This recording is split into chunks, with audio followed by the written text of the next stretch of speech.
Hey, friendos, this is another sneaky look into our Patreon D&D side quest. This one's real good. It's from a while back. Just finally catching up on these old episodes, and yeah, this one's a lot of fun. I enjoy. We get to go to a sort of a circus, meet some animals. It's pretty great. So anyway, if you like what you hear, come on over to patreon.com/shatteredworldsrpg and join the party. We've got all kinds of stuff over there. We've got our Doctor Who side quest. We've got the raw audio from our season wrap up recap episodes. All kinds of other stuff. So come on over and spend time with us, gang. Just really into like Donald Duck for a while. Ooh. Really into Donald, like too Did you into show her Donald like Duck. DuckTales? Yeah, Not she into liked that. DuckTales? She liked the game. Uh, She played the game a lot, the DuckTales game. The problem with Donald is he's such a bad influence. Terrible father. Yeah, she was really into Donald Duck. Now, Daffy Duck, on the other hand, that's a guy you want to put your kids in front of. Wabbit season. Wascally Wabbits.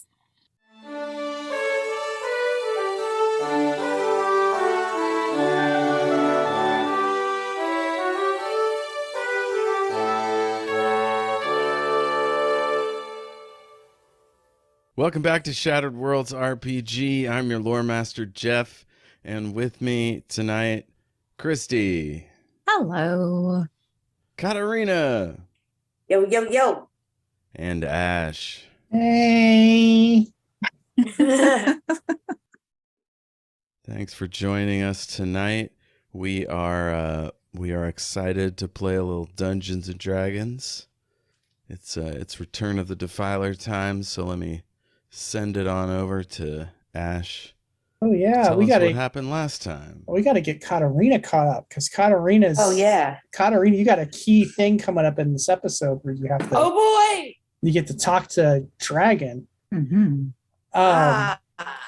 So you team decided to investigate what happened to the kingdom of Cordsland, which has been surrounded by an obscuring black mist. Oh no. And you crossed over the mist. It was a harrowing ordeal. It was, I don't know, disorienting. It was exhausting. And you maybe moved just a few feet to the other side, but it felt like it took hours. You were exhausted. On the other side, it's kind of like, I guess you're wearing a Stranger Things shirt, so you know my reference. It's like the Upside Down kind of. It's everything seems normal except it has a weird orangish to it. Yeah, it has a weird orangish pall as the sun tries to shine through this black mist that forms a dome over the country. You guys investigated a skull. We're not in Springfield, are we? As soon as we came into this dome, Katarina, I thought, oh, this is like last summer when there was smoke everywhere. Right. And there was a red sun. And the sky was a weird orange green. Jesus. Well. Yeah. Anyway, so you guys found a skull just underneath the mist, which Sobeka assumed was one of many, spewing black smoke out of its open mouth. And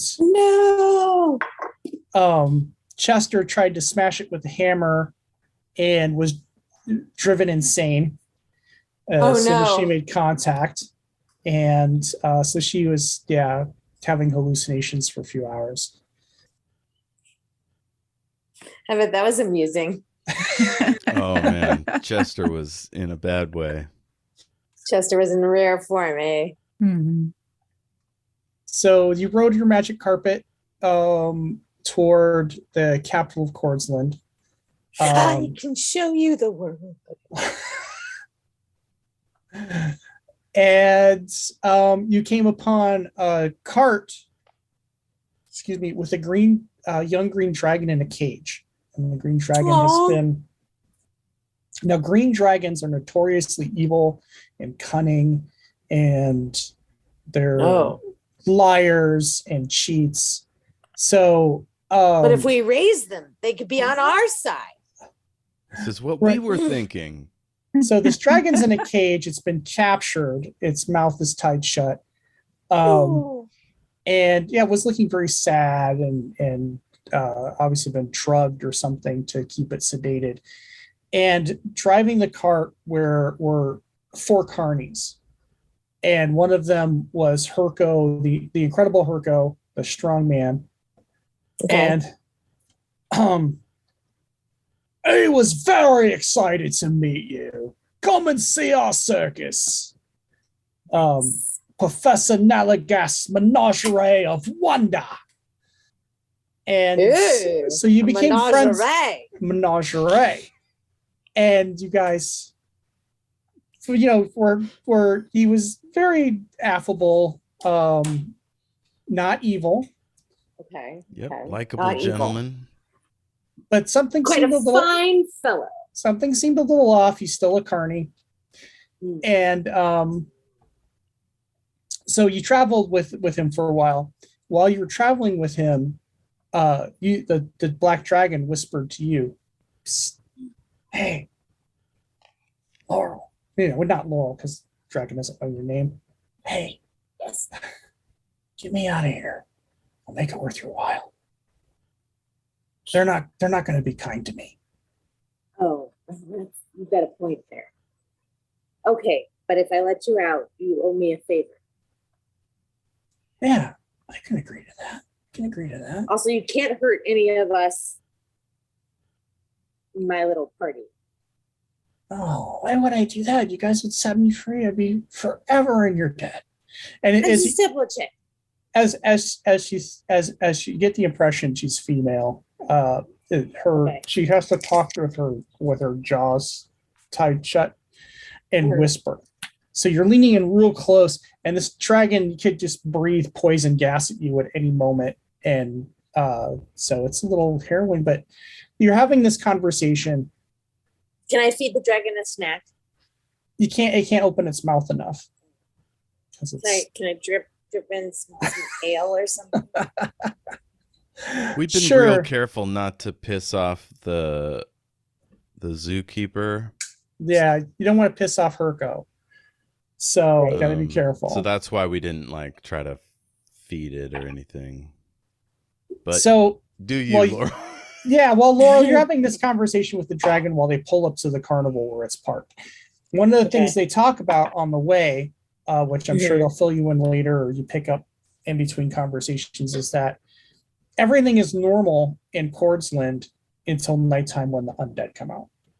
And there's mostly vampires.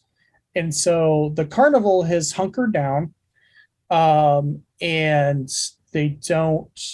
You can't let as long as you're in a structure, the vampire can't get in unless it's invited. So they just hunker down and whatever's outside. Yeah, whatever's outside is happening. That's up to them. We're safe in here. So, but they haven't had any customers, in weeks. So they're effectively shut down. As you roll up to the carnival, there's big canvas flags, these signs advertising the carnival. There's,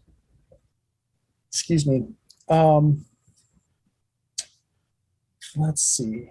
There's the incredible Herco, the strong man who you met, holding up like an anvil overhead.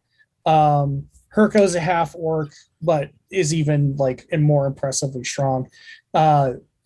Chester challenged him to a rock throwing contest, and Herco launched a rock over the horizon. Nice. There's Deadeye Deirdre, the sharpshooter and marksman. Okay. Apparently not really dead-eyed. Imbril the Astonishing. Okay. Master of the mystic arts.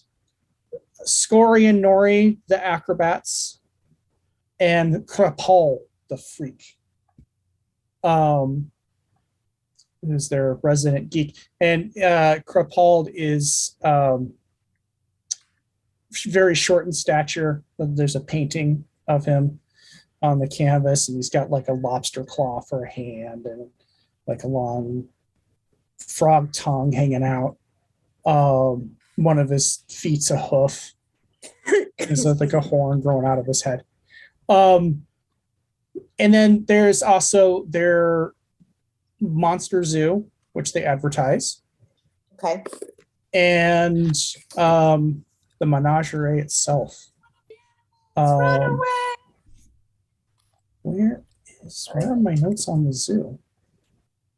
There was the terrifying tiny dogs. The gallery of the entire house. The gallery of mysteries is the final exhibit. So as you're pulling up to the last episode, last thing you did is you pulled into the where the circus is set up. This female half elf comes out. She's a little older. She has a monocle. She walks with a cane. I bid you welcome. I am Professor Nalisa Malagast at your service. Welcome to my menagerie of wonders. Menagerie. I don't know how to pronounce anything in French, so just roll with me. No, it's Menagerie. Menagerie. Menage a what? That's a different circus. It's down the street. To your left, the code word is the box. Just like that. You have to say it just like that.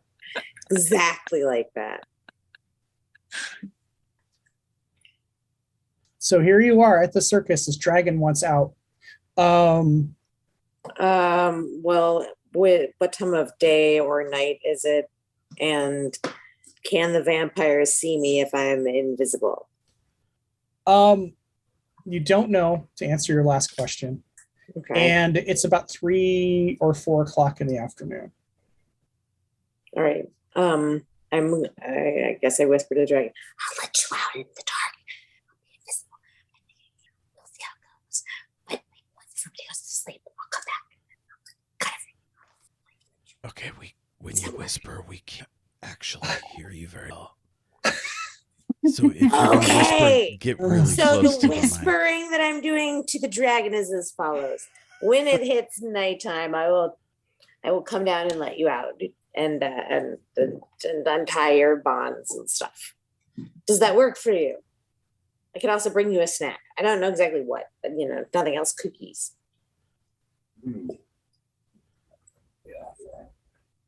I would, anything that you have to offer as far as freedom goes, I will richly reward you. As you know, us dragons are very wealthy creatures. Oh, well, I never turn down shiny things because I have mad magpie energy. However, your money's no good to me. The favor at some point maybe, but seriously, I can't leave you caged. We must save the world. No. She stops whispering and just starts ranting over by the dragon cage. Nobody notices. Herko's coming over with the 3 carnies that were driving the cart, and they're like, "Don't get too close to that. The breeze poison, don't you know? We have it tied up, but it can still probably get you a little bit. It is sedated." Well, I was singing a song to it, the dragon had a golden bow which loved more than life. Until one day a dragon prince came along and turned her into a wife with a idly. I'll explain to the guy that this is her form of gloating over the terrible evil creature brought low. Oh, It's a thing they do in her part of the kingdom. Marriage is bad. Ooh. Ooh. Wifery is very insulting to full elves. I don't know about half elves or whatever, but definitely insulting, especially to us bards. We take an oath. of of love to our music. This is bonded. It's forte. It's my I'm gonna forte. sidebar Yes. with the team really quick. Yeah, sure. Sidebar. Laurel, I noticed you were talking to the dragon. What did it say? Okay, so like,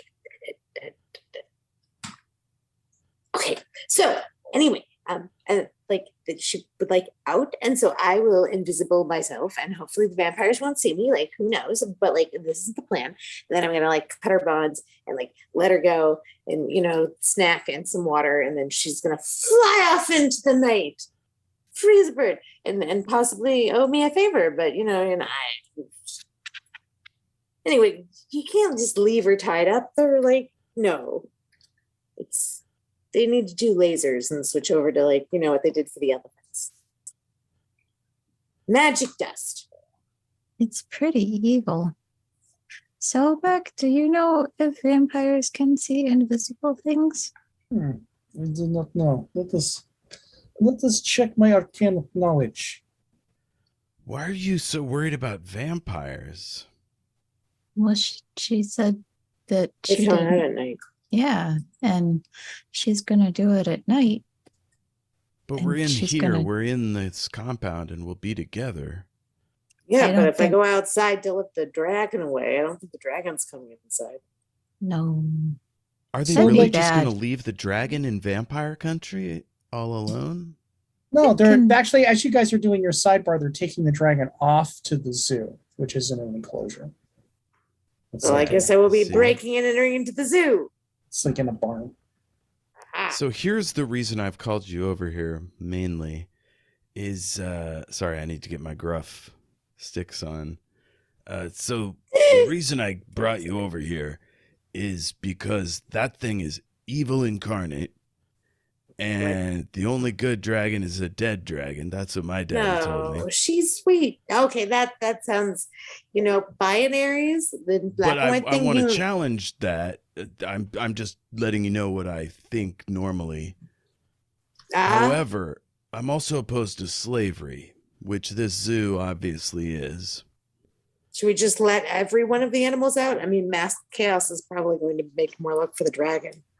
That's And also, nobody in should be my caged. opinion, there's no half measures. You're either going to rescue beings or leave them to suffer. But just to All let of them one will be out, set free. particularly the most evil and dangerous to humanity and whatnot, to humanoids, we should let all of them out. Agreed. Even the troll. Agreed. I What guess. if we let out the dragon and it eats one of the other creatures? I could ask it to not eat the other creatures while See, escaping. that's where you get to part 2 of the ethical dilemma, which is the first thing these animals will do when they escape, or beings, like trolls, I don't know, is devour all the rest of us. Well, can't we just let them into different dimensions? What if the vampires get to the creatures and then we have like a vampire troll and a vampire dragon and These are very pretty- good questions. Speaking of vampires, my arcanic knowledge, best as I can tell from what I have read, is that vampires can't see you if you are slathered in cheese. So Makes I a rolled lot of rolled a one, sense. rolled a 1 on that roll. So sticking with the cheese theory. I would imagine garlic cheese would probably, they'd see that really well because they'd want to avoid it. Yes, you're right. Makes sense. Yeah, Do but it would definitely have- keep them away. Do we have Yeah. any garlic cheese on us? in the I mean, I am a car? cheesy No. person. Might have some cheesy bread. I forgot to buy, so I didn't know we would need it. I didn't know we need that much cheese. How could we have known that this place is crawling with vampires? Or that vampires hid from cheese. Like, I mean, insert really good pun that is evading me right now. There's so many. Just So with these two situations happening simultaneously, one, the enslavement of these creatures, and 2, the certain death of everyone in this camp if they were to be rescued. Not necessarily. Also, that we just need to go somewhere else to do the actual job we came here to do. So I would propose that we sleep here tonight and then get the hell out of here in the morning. And if the dragon wants us to put it out of its misery, we'll consider it. That seems a bit radical. I don't think it's gonna want that. I don't think it wants death. We should probably ask how many vampires there are. Because if it's like one, that's a lot different than if there's like 500.